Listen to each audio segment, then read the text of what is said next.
The Russia-Ukraine war has entered fresh phase of escalation with an unprecedented 12-hour attack on Kyiv. Russia has scaled up its offensive on Ukraine, leaving Kyiv and European nations on their toes with fear of expansion of war beyond Ukraine. Throughout the intervening night of 27th and 28th of September, swarms of Shahed-styled drones were spotted in Kyiv, Zaporizhia and Sumy regions. Air raid sirens blared even in areas far from the front line. Ukraine says 500 drones and over 40 Russian missiles swarmed the country, with capital Kyiv being worst hit. Now, according to Ukraine, Russia also scrambled Tu-95 bombers and MiG-31K bombers during the attack. At least 4 people were reportedly killed, with several residential and non-residential buildings catching fire in Kyiv. The latest activity comes amid increased tension and rising fears of a wider conflict spilling into Europe. During the latest Russian offensive, Poland closed airspace of its 2 provinces bordering Ukraine. Poland's Air Force said it deployed Polish and Allied aircraft to secure its airspace. Flight tracking service Flight Radar 24 said Poland closed airspace near its southeastern cities of Lublin and Rzeszów due to unplanned military activity related to ensuring state security. Ukrainian President Volodymyr Zelenskyy called Russian attack vile and vowed to respond to the attack. Finland president said Russia is targeting civilians in cold blood. The EU and NATO are flexing their muscle in the light of Russia's alleged airspace violations and drone sightings. President Trump has backed calls to shoot down Russian planes that violate NATO airspace. NATO has announced that it was upgrading its mission in the Baltic Sea with an air defense frigate and other assets. Defense ministers from about 10 EU nations have vowed to build a drone wall. EU leaders are set to meet for an informal European Council in Copenhagen on Wednesday. The agenda is to discuss how to strengthen Europe's common defense and the support for Ukraine. But before the high-stakes meeting, Denmark has announced to ban all civilian drone flights across the country for the week. According to Denmark, unidentified drones were observed near military installations overnight on Saturday. In neighboring Norway, police say they are investigating possible drone sightings near the Åland Air Force Base in the central region, the main base for Norway's F-35 jets. Russia has denied all the allegations. Speaking at the United Nations General Assembly, Foreign Minister Sergei Lavrov warned NATO and the European Union that any aggression against Russia will be met with a decisive response.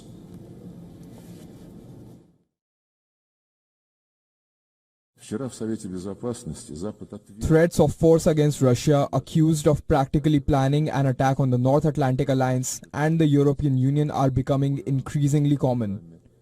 President Putin has repeatedly debunked such provocations. Russia has never had and does not have such intentions, but any aggression against my country will be met with a decisive response.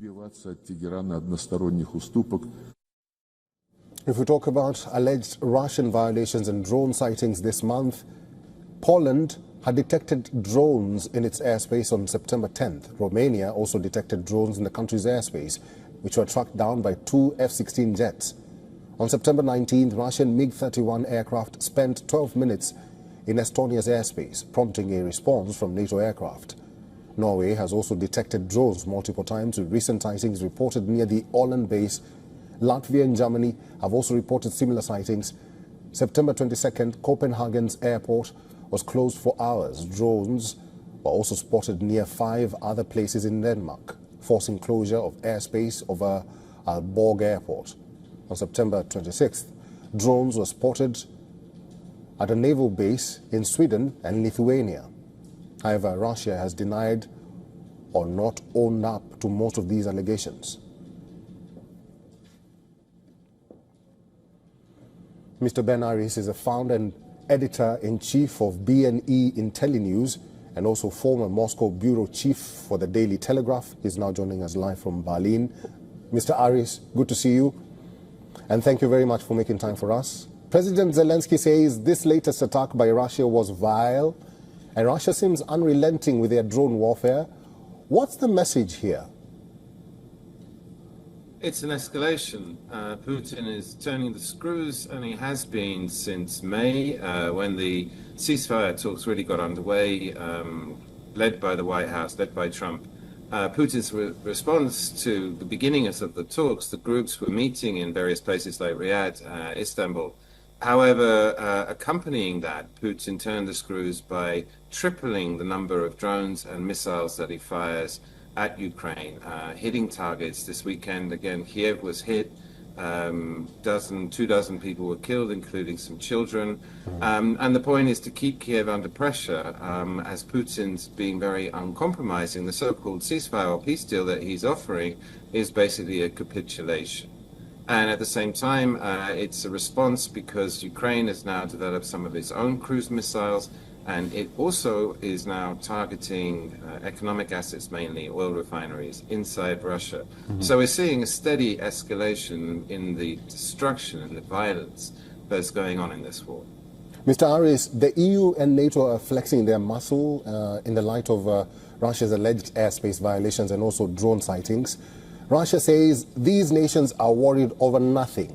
Do you think measures taken by the EU or NATO are good enough to deter Russia? A two-part answer to that. First of all, of course they should be worried. I mean, the latest development of this escalation is now that Russia is clearly probing NATO's air defenses and has gone from striking Ukraine with missiles to flying drones over EU countries like Poland. Started with Poland, and then Romania was the next day, and then we had 3 jets, Russian jets, fly over Estonia, and then Copenhagen, the airport was closed down because of a reported Russian drone threat, which was later dismissed. And this should be very worrying. And the second part to your question is no, they're not ready. The Polish incident showed that we had 19 drones, reconnaissance drones, unarmed, no explosives on board, that cost $10,000 each. Poland spent, in the course of a few hours, 1.2 billion euros shooting them down, because the only thing it has is expensive Patriot Sidewinders. And what they need, what they're facing, is a swarm, hundreds of drones coming across the border should Russia invade. And they have nothing to take that down. They'll run out of Patriots within hours. And they need to get ready. So this has provoked this talk of a drone war. And then we've had the Polish foreign minister in Kyiv, and the Ukrainians are offering to help. Basically, Ukraine comes into its own, and it has this technology, it has the production, it's making 2 million drones plus. It's going to make 4 million this year, and they're going to sell that to the EU.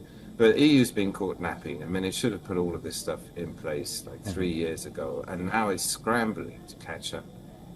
All right, Mr. Ben Aris, it's good to see you. Thank you very much for talking to us today.